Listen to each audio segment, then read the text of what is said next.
cool. And we are live. This is Jeffrey Rosales here on the TVC podcast. Welcome back, ladies and gentlemen. Today we're going to talk about an amazing topic here, which is leadership and really giving a voice to our veterans here who have done so much. Yesterday was Good Friday here, and I'm excited to have this guest on in particular here because he's the one that reached out to me initially about all the great things he was doing as the former CEO of Parade Dick. And oh, by the way, he's a retired Marine colonel who has an amazing, extensive career. So we're thankful for his service. And if you don't know, he is also now the chief of staff for Dr. Phil at Merritt Street Media. Mr. Riccoh Player, welcome to TVC. Jeffrey, thank you, my friend. I appreciate everything you are doing in the military veteran space. I appreciate and applaud the light that you shine on the issues that we as veterans in the community are managing, dealing with, and trying to break through. So it's an honor and a privilege to be here, my friend. Thank you. And again, all the honor is mine because, we're change makers, right? That's what we do best here. We're here to not only highlight problems, but we're also here to solve them. And I'm looking forward to get into some of the amazing things you guys are doing over there at at Merritt Street Media. But let's kind of orient the audience here a little bit, Riccoh. Let's talk a little bit about your background, your upbringing. Where did you grow up? Let's talk about that. Well, Jeffrey, I grew up in East Cleveland, Ohio, and at the time, I didn't know that I was in that category of at-risk youth, single parent family, so on and so forth. I was just, a young kid ripping and running the streets and trying to find all kinds of entertainment and just trying to make it happen, Jeffrey. It was me and a group of other young African-American kids just, surviving, really.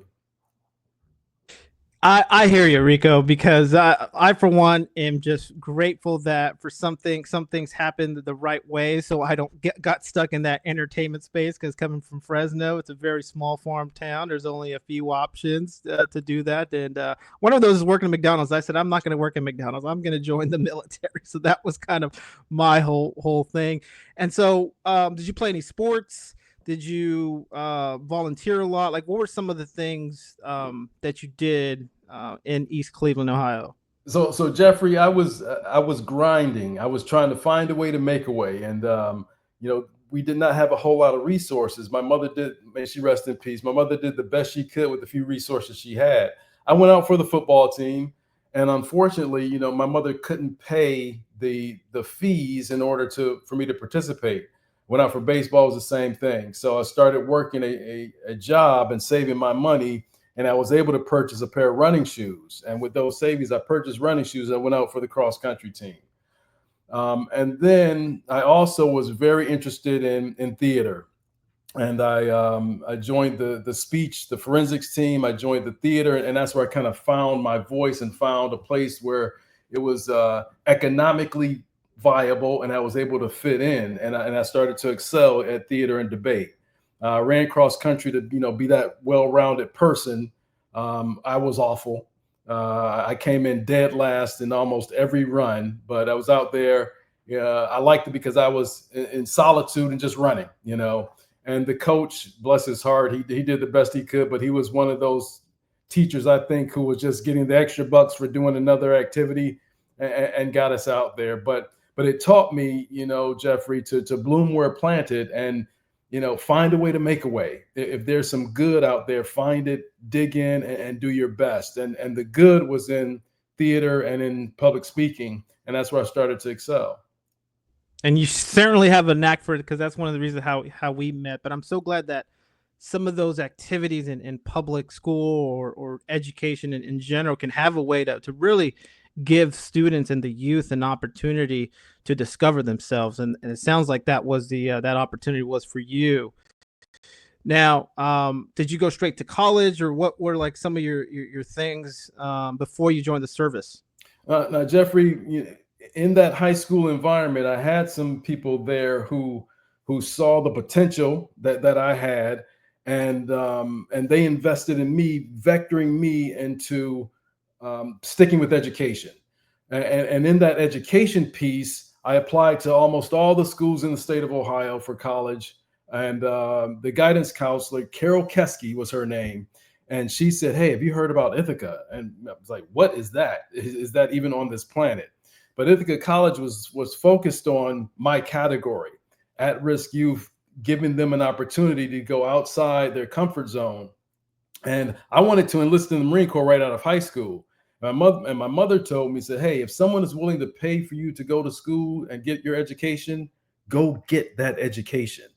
And she was right. So I applied to Ithaca, received a scholarship for theater and debate, and I said, "Okay, I'll give it a shot." And Jeffrey, it was complete culture shock.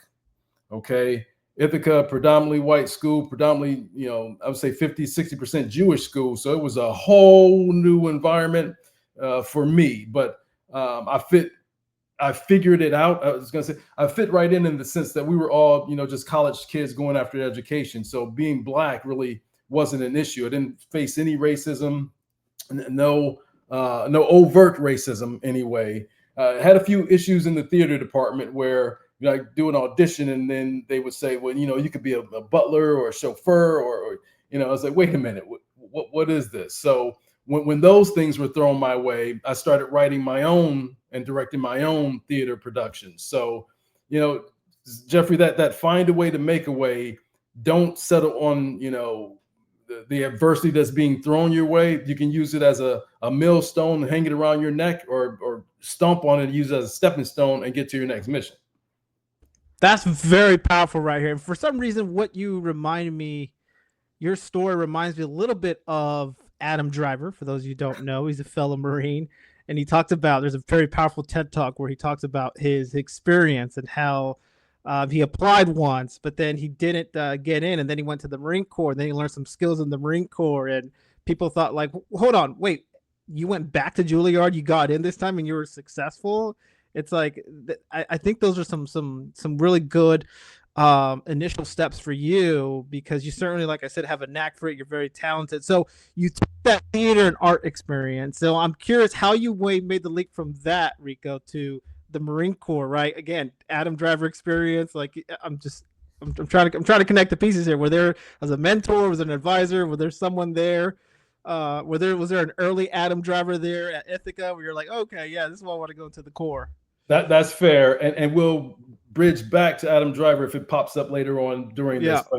But wrapping up my Ithaca college experience, I took full advantage of all the extracurricular activities available at Ithaca College, and I went to college for my mom, plain and simple. And I was doing a little bit of everything, nothing illegal, but definitely pushing the boundaries of good judgment and character. And then my senior year, Jeffrey, I decided, hey, this college thing's almost done. I need to make a decision on what I'm going to do. I refused to go back to East Cleveland because I knew in my heart of hearts, I go back, I'm going to, probably more bad than good could come out of that. And I know me. So I said, okay, I'm going to go and do a delayed entry. So my rising senior year, I went that summer and I enlisted right there in downtown Ithaca. Probably a recruiter's dream because I wasn't looking at OCS or anything. I wanted to enlist. They said, well, you're going to be a college graduate. They didn't even vector me in the officer direction. I signed all the paperwork, finished everything at Ithaca, graduated, liquidated my apartment, and then I went to MEPS in Cleveland, my home of record. And I got on that aircraft and then the bus down headed to Parris Island. So that's interesting because you graduated then, right? And they didn't okay. We'll have to talk about that later after offline. But I mean, it's okay. So you went into the Corps, but why did you want to join the Corps? Did somebody in your family in the Corps? What were some of your what films that you watched? What influenced you to want to join the military, Riccoh? Jeffrey, none of that. Social media wasn't a thing. Now my family, we had Army. My uncle served in the Army, had an auntie in the Army, had my stepdad was in the Navy. There was no Marine heritage, no lineage there in my family. So I wanted to be the one to okay, if it's the hardest, if it's the most challenging, let me give it a shot. And that's what drove me. I wanted to do it out of high school, but the opportunity for education was there, and I'm glad I did not squander that education opportunity. So you were seeking a challenge, plain and simple, like all of us do. We always want that challenge that we want to go and seek it. And I for one as well. And I think there are a lot of folks that can relate to that because doing hard things, it really does mold you here. So you went to good old Parris Island. Like I said, I'm a Hollywood Marine, so I'm not going to hold it against you, you and your Parris Island. And so, what were some of your initial assignments then in the Corps? Because I mean, I'm curious what your experiences was. So we're talking what, like Gulf War era, Riccoh, where you had come in. So that was a formative year, especially during that climate. So I'm curious to hear kind of your experience during that time frame. So boot camp was, I was the college boy in boot camp, so that brought its own degree of attention, specifically from the drill instructors, in the sense that they were shocked and surprised that I had 4-year degree, and here I am enlisted and was not in any of the tracks to become an officer. But for me, I wanted to do 4 years, Jeffrey, and be done. Get my feet wet, learn what I could, get molded by the Marine Corps, and then go on to other things. And swimming was my biggest obstacle in boot camp, because in East Cleveland, I think there was one community pool, but all the little black boys and girls, they weren't swarming to go to the pool. They were playing basketball or baseball or whatever, mostly dry sports on land. So swimming was a challenge, and I won't bore you to tears with that one, but I got through it. I survived it, and enough to graduate boot camp. But then my first assignment out of boot camp, out of SOI, was at Marine Barracks 8th and I. So it was at that time where we, young Lance Corporals, PFCs, we didn't know what was going on in the bigger, broader Marine Corps, but there were some diversity issues in the Marine Corps.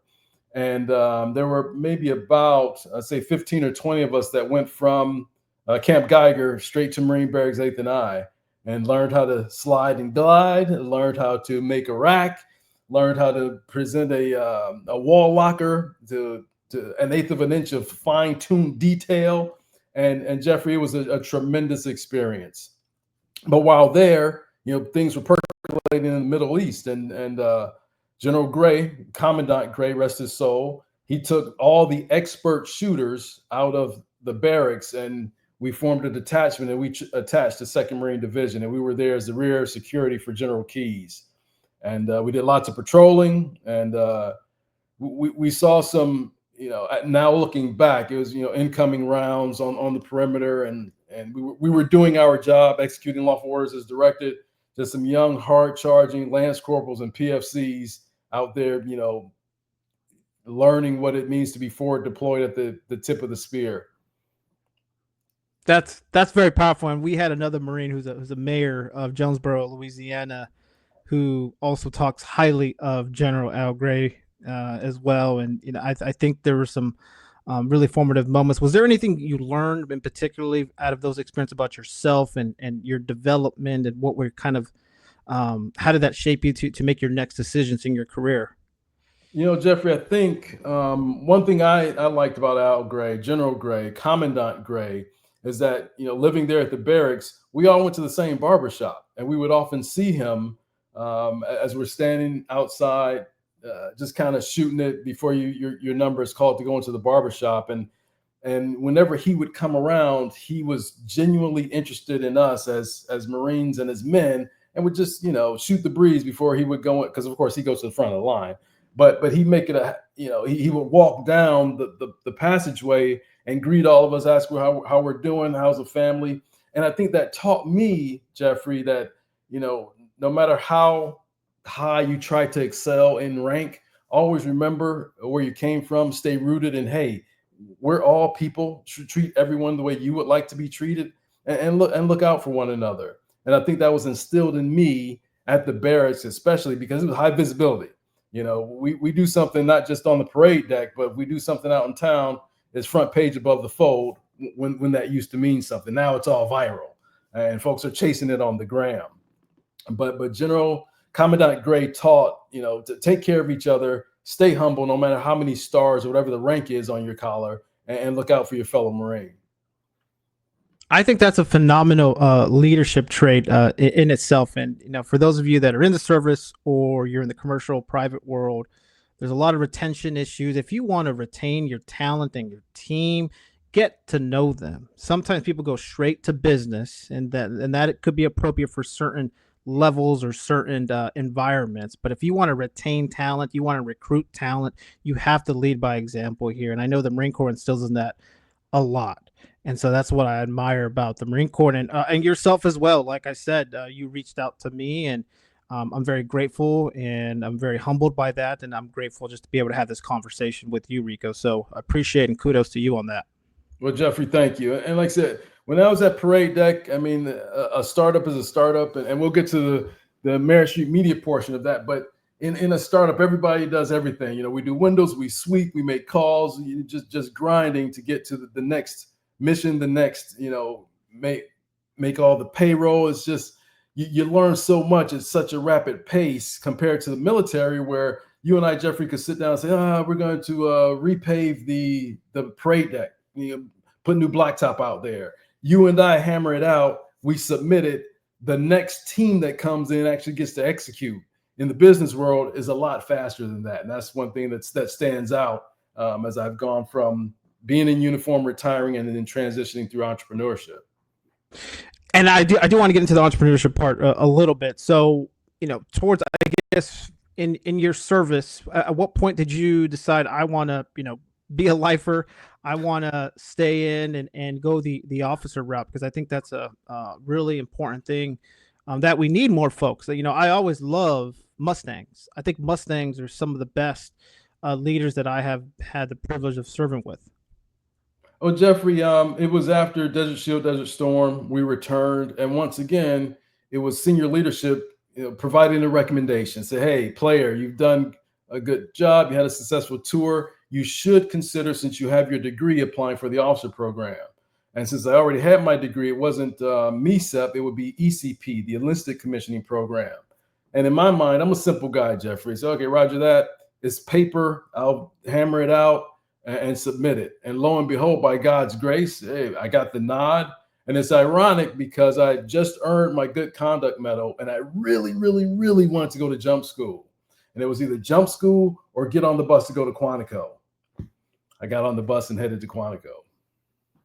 That's awesome. That's fantastic, man. I mean, paperwork, I think, is an important thing now as you start to get to learn later in life, especially for those of you who haven't filed your taxes yet. I'm not saying it's important, but I think the paperwork process is something that we need to do. Well, I think it's phenomenal that you served in the Corps.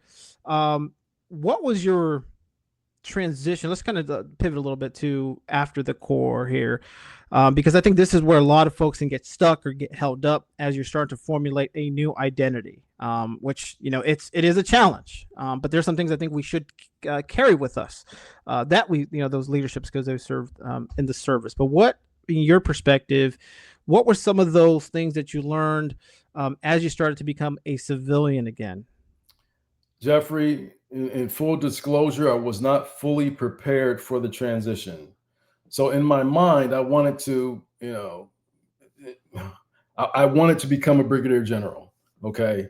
I never talked about it in uniform. In my close circle of trusted folks, it was only discussed there. It was never, I didn't walk around and say, I want to be, no, that wasn't the case. But once the Marine Corps made clear that, that was not in the cards for me, I started mentally preparing myself for that transition.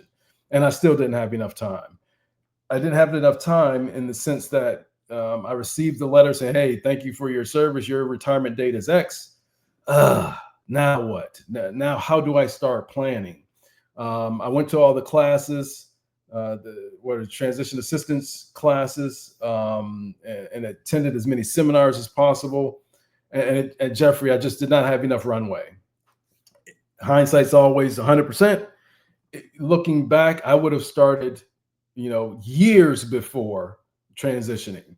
And in that, building up my network, investigating what jobs I want to do, receiving and getting certifications, all those things, Jeffrey, I did not have enough runway to, it was okay, and I did okay, but it would have been better to have a fully vetted plan with some milestones in there. It would have been a whole lot better. So I veer away from giving advice, but lesson learned for me, once you make that decision or the Marine Corps makes it for you, you got to give at least 60-40, 60% to transition, 40% in maintaining the standards and getting to the finish line with retirement or honorably being discharged. I think that's powerful here because you're right. We can't just give lessons learned. I think is more powerful than just giving advice to folks, because every transition story is different no matter where they are. So I think that's a really good nugget for those of you that are going to be listening to this, to take that away from here. So did you take a vacation? Did you take a break? Did you go straight into the business world, corporate world? I'm curious. What was your first initial gig after the Corps? But the first initial gig after the Corps is a mentor of mine, Spencer Proffer. He's out in Hollywood, and I met him years ago when we returned from a deployment, and he was partnered with Quincy Jones and Kiss and Ted Nugent, and they were doing a welcome home to the service members of Camp Pendleton. I met Spencer. He was the executive producer, and we kind of hit it off. And he said, "Hey, when you're done with this Marine thing, I've got a job for you." And I'm like, "Okay, yeah, whatever." This 20 years had passed, and word got out that I was retiring, and he pinged me and said, "Hey, Riccoh, I'm serious. I have a job for you." And Jeffrey, he was a man true to his word. Hung up the uniform, and I turned full focus to documentary filmmaking with Spencer. We hammered out The Day the Music Died, Don McLean's American Pie, and Reinventing Elvis, his comeback story. And it was phenomenal because I was back in it, and I focused on military technical advisor stuff for Spencer, and we were churning and burning. Then there was a strike by, was it the actors first? And then a second. So strikes back to back, and every project that we had on the back burner was pulled off. And then I had to pivot, and that's when I pivoted to Parade Deck. And it was just, constantly, as an entrepreneur and the CEO or the face of the organization, a vertical learning curve and full fire hose of figuring stuff out and taking care of people. Not complaints, Jeffrey, just different battle space, different terrain, and different rules of engagement. Let's talk a bit about that, because I think that's what I love about the Corps, or coming from resource-constrained environments, I like to say, back from my hometown. We know how to adapt and overcome pretty fast, and we know that because, let me tell you, I'm the youngest of 11, and so if I had to fight for a seat at the table a lot of times, with older siblings who, there's a pecking order in your household.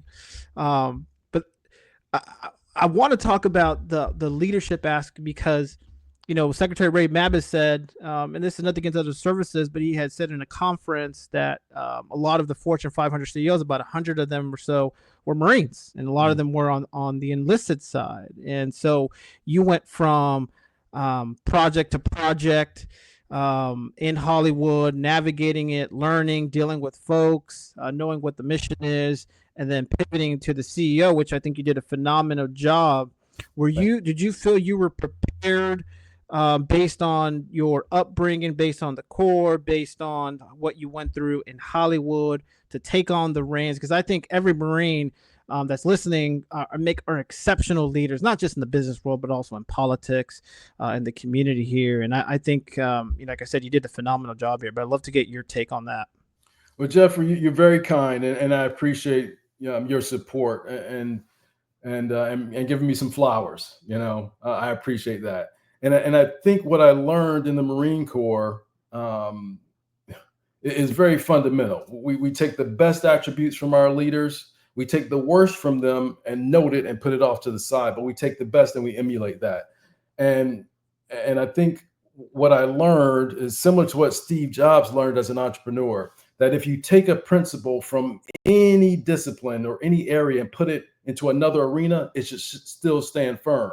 And I believe that with the Marine Corps, our leadership traits and principles, know yourself and seek self-improvement, those things apply the same way as an entrepreneur and in a business environment as it did in the Marine Corps.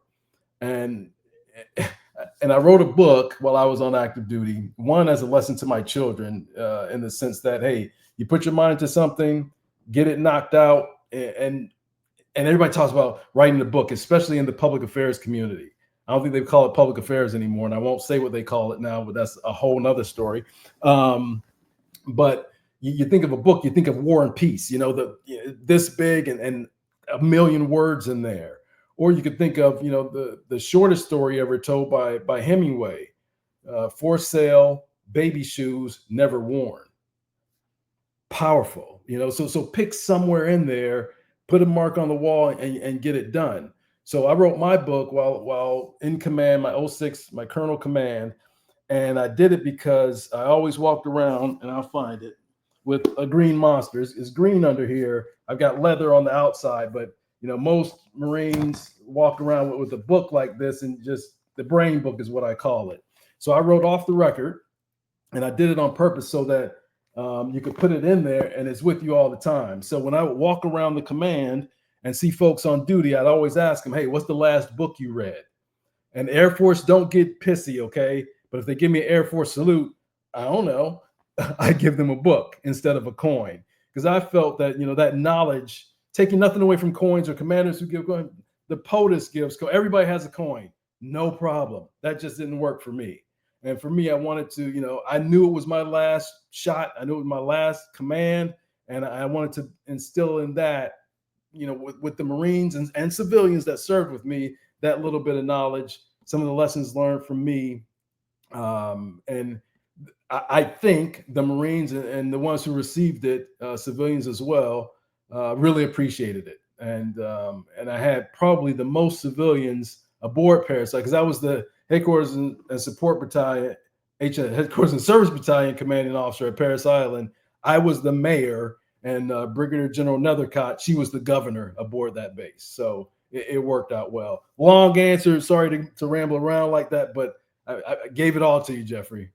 I think that's powerful here. That book, and by the way, if it is still available, I'd love to get it here to our community as well. But I love that was your magnum opus, something that you were able to give to folks and to take and so they can chew on it and take action, right?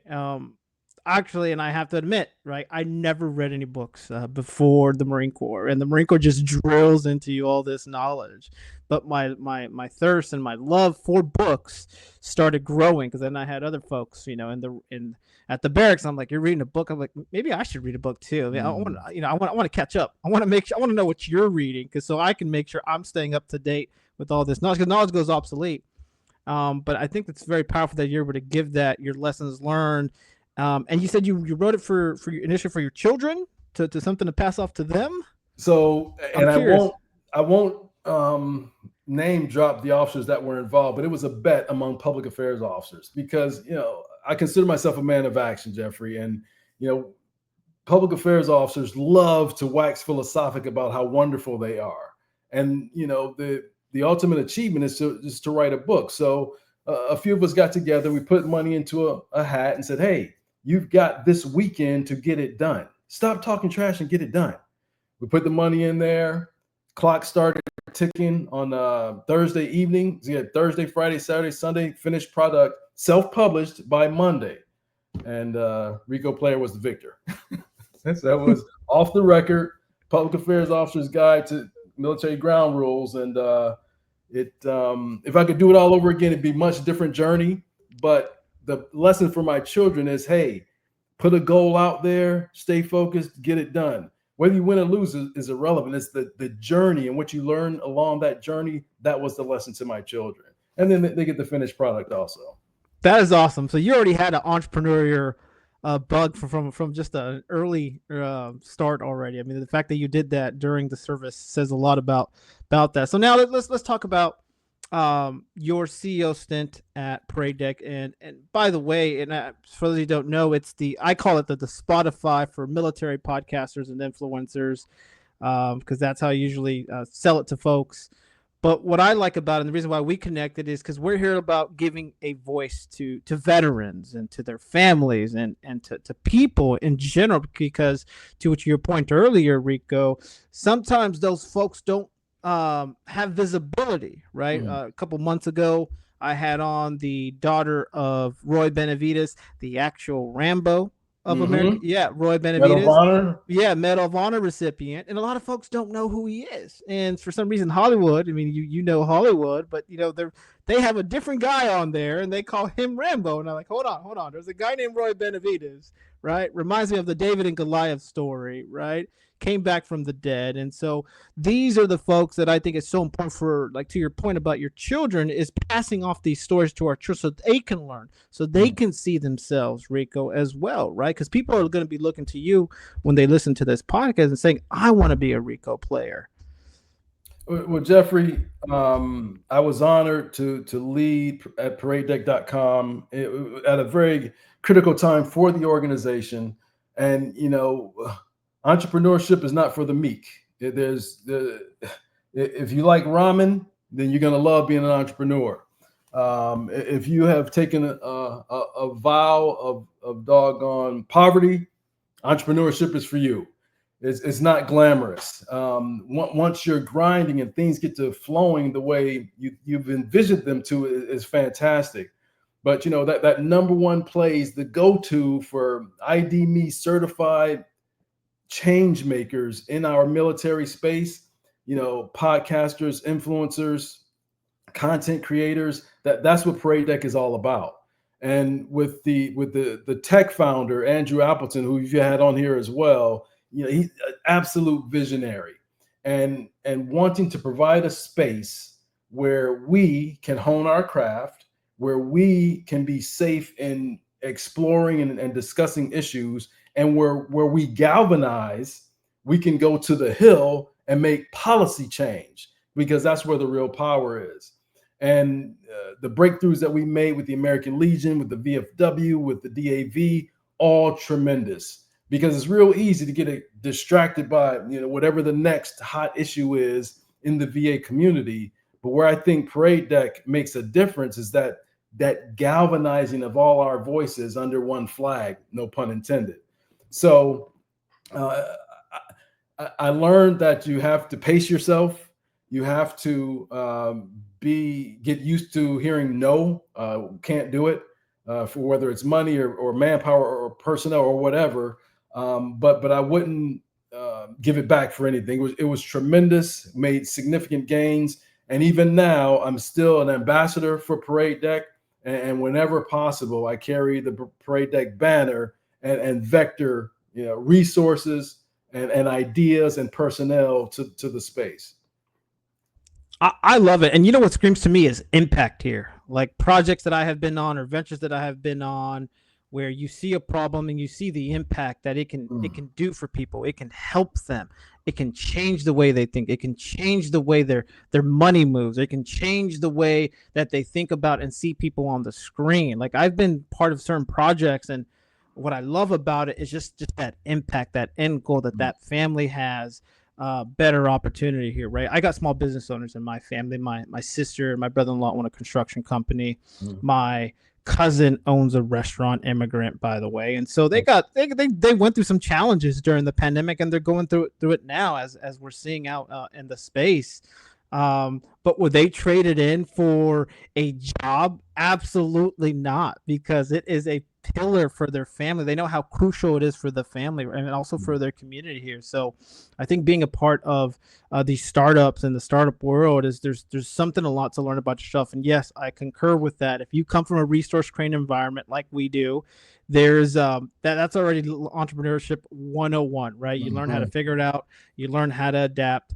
But like I said, I just have to continue giving you flowers, because like what you guys represented at Parade Deck is you gave those who don't have a voice, you gave them a voice. You gave that veteran on the street on the voice, or that military spouse who's transitioning to some other place in the world, has no idea what she's about to encounter, but you gave them a place that they feel like they belong here. And so that's one thing we do here at TVC. We give you a voice because we want people to know your story, Riccoh, because like you said, someday God's going to call us back for our next assignment, and we're going to say, well, did we leave it all on the floor?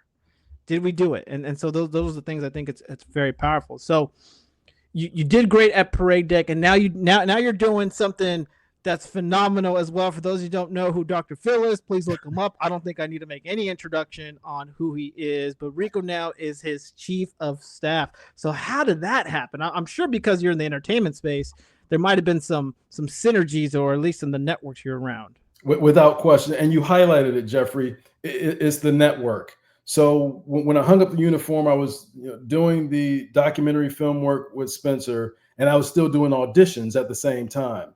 And one of them, I got to the second round, was The Proof Is Out There, Military Mysteries. They didn't go with Riccoh Player, but they went with someone you may be familiar with, Rudy Reyes. I was still churning and burning. Got another call for, almost a year had passed. I had gotten 0 callbacks, and I was like, okay. I was still doing parade deck, and I received a random email, and it was, hey, we want you to come to New York and audition for The Unbelievable with Dan Aykroyd. And I was like, wait a minute. There was a phone number there. I called the phone number.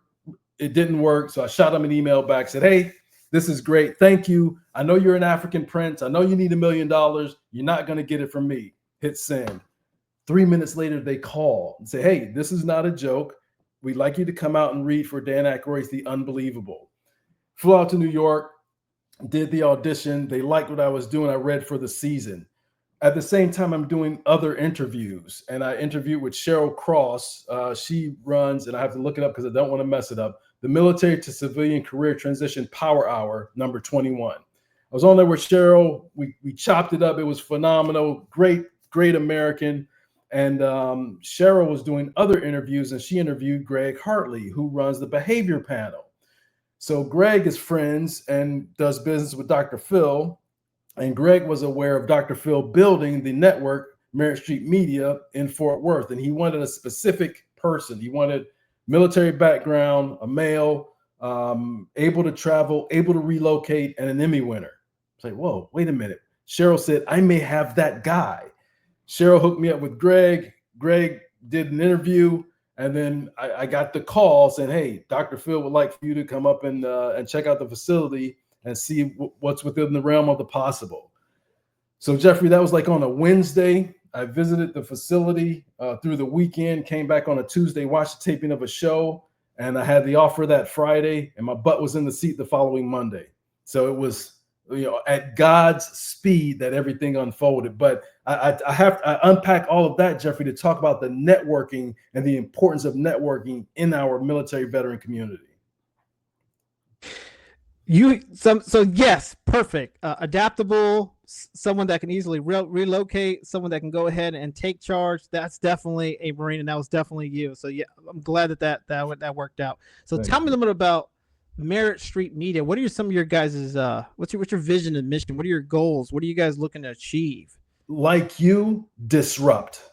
Merritt Street Media is about disrupting the news landscape. So what we're about is, bringing the facts, the empirical data to folks, and then they decide. We're not trying to convince you or sway you one way or another, but empirical data is hard to dispute. And Dr. Phil, he's been doing television longer than you and I have been alive, and he's a brand of his own. And what we bring to the table is, a typical day for the chief is monitor what's going on, the Merritt Street news in the morning. We have a variety of shows throughout the day, and then the news on Merritt Street in the evening, and a Dr. Phil primetime show wrapping up the night. So once again, Jeffrey, this is a startup, and Merritt has only been broadcasting for a year this month. April of last year is when the airwaves, when Merritt Street Media hit the airwaves. And it's phenomenal, not just because I get a master class daily from a titan in the industry, but because I get to own the military veteran vector and sector and vertical for Merritt Street Media. In that, Jeffrey, it's, if one of your listeners has a script, has a pitch, has an idea, it's all fair game. I don't turn anyone away. I tell them, hey, I'm going to give you unvarnished, straight scoop, and try and encourage them. But if it's a non-starter, I'm going to tell them right up front, just because of the volume of stuff I get to screen and see. But so far, Jeffrey, it's been very, very encouraging. We have some very exciting initiatives on the horizon, specifically in the military veteran space. I won't tip my hand on that, but there are some exciting things coming. And I would encourage folks, hey, check us out. It's free. Go to wherever you get your apps and go to the Merit Plus app or Merit Street Media or Merit TV. They'll all vector you to the same place. And just stay tuned, because it takes a while to get the train going, and we're moving forward, but there's some exciting things. I don't want anyone to miss the opportunity to be on board with what we're doing at Merit Street. I love it. So real quick, I want to make sure my folks here, the listeners here, you said we can reach out to you for what again? Remind us, how can we support you, and how can we, if we're involved, like maybe documentaries or a series or something, is that sort of what you're alluding to? Yes. Here. Okay. So I don't. All right. So the simple guy, Merit TV on your app right there. That's how you can support us, by downloading the app. If you have a pitch, if you have an idea, if you have something creative and positive, no politics. It's all about policy ideas and what the culture, and we are a culture, military veteran culture. If you have something, especially that gets after eradicating homelessness and veteran suicide, send it. I'm the person. The easiest way is on LinkedIn. I'm on there, and I have to give, and LinkedIn doesn't pay me, or I don't get a dime from LinkedIn. But when you're transitioning, and this is a little bit of a backtrack, when you're transitioning and you get that gold level LinkedIn, that little gold chip, you get it for a year for free. Take advantage of that. It is priceless, and it really levels the playing field and connects you to folks in the LinkedIn community that can be a game changer for you as you're going forward. Again, not advice, lesson learned, and someone shared that knowledge with me, and I'm glad I took them up on it, because I have 1,000 doggone boo-hoo stories about LinkedIn, fast apps and everything, all the applications and the folks who are trying to get you to buy their stuff. I can bore you to tears with those. But on the flip side, just like with you, Jeffrey, LinkedIn helped make a connection. I always tell folks, LinkedIn is like the grown-up version of Facebook and for the business world. That's all. It's a great tool for what it serves its purpose, but then after a while, you start to see the same message from the same person who's from a different country. You're like, okay, hold on, LinkedIn, you probably need to do some more verification in that aspect. Riccoh, I am just inspired today by some of the things that you have accomplished, and you're right now in the startup phase, and I think it's great being a part of all these ventures in your portfolio. If you can fast forward, maybe 10, 20 years from here, what would you say would be some of the legacy that you want to leave? You mentioned children, right? You mentioned your community. Maybe you're involved in your local community as well. But what is something, like I said, when God calls us for that next assignment, like what is something that you want to leave with your community or your family, or the Marine Corps, or just the country in general? Jeffrey, thank you first and foremost. I appreciate this opportunity. You, like my mentor, Spencer, you're a man of your word, and you're true to your word, and I appreciate that. To leave behind, or to have a lasting legacy, I would say to shatter the at-risk category, to use opportunities as a stepping stone, vice a millstone, and I think just anyone that comes within my orbit that, we would galvanize and have a reputation of positively impacting our community wherever we're rooted. We take root, we blossom, and we help, develop a growth mindset with whoever we link arms with. And it may be a little pie in the sky, but if you don't aim for the stars, you're never going to get anywhere. So that would be mine, Jeffrey. That's powerful. I do have to say, because I do have to ask a question. You got some awards back there. So so were you an actor? Are you is that like your side gig too that I don't know about? Because I mean, for some reason I met other Marines before, and they told me they were actors, and I was like, man, Marines do make great actors, because there's, for some reason, we just are, it's our character and our culture that we're exposed. But tell me are you also part of that actor guild, if you will?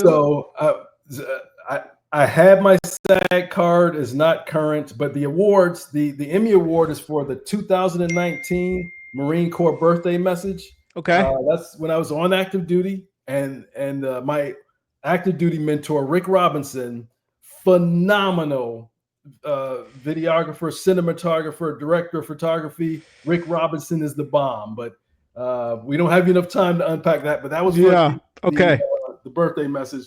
And this is a telly, a gold telly after I retired. And this one is for Military Technical Advisor, Reinventing Elvis, Documentary of the Year. It's still out there. I highly encourage folks to check it out. But they make great conversation pieces or paperweights. Oh, I love it, man. That's why I thought I have this here, man. Hurrah! Hurrah! Everybody wants to talk about it. All right, Riccoh. So this final segment, I do want to talk a little about maybe your final comments. Some of the lessons learned to the audience is for those like you mentioned, you came from a very resilient background. You overcame a lot. What would you say to those veterans or children or just people in general? If you did it, they can do it too. Any wisdom that you want to impart on our audience before we wrap this up today? Wow, that's asking a lot, Jeffrey. Brother, the way I look at it, once again, I try and keep some very simple things to live by. And for me, I guess it's, money returns, missed opportunities do not. If it's there, dive in, go for it. Because you don't want to be, and this is doom and gloom, you don't want to be lying up in the hospital, taking your last breath and being like, oh, I wish I had. Oh, man, I could have. I wish I had done this. Don't be an I wish, say, hey, I tried it.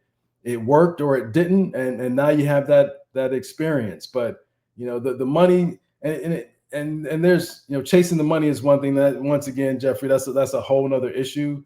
But, I meet more and more, folks in the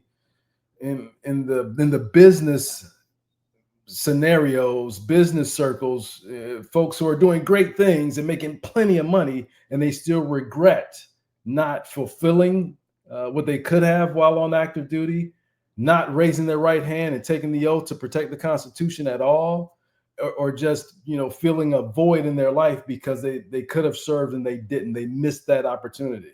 They got all the money in the world and they still can't buy back that opportunity. So, money returns, missed opportunity do not. And I kind of keep that as my mantra when I roll the dice sometimes. Amen, brother. Thank you. I want to thank you again for coming on the show today. I know you probably got a lot of plans for this weekend, Easter weekend, and so I don't want to take any more of your time. But Riccoh, thank you again for joining us on TVC, brother. Semper Fi. Semper Fi, Jeffrey. You didn't take any time, brother. It's my pleasure and my honor to share some time with you. Stay blessed, my friend. Yes, sir.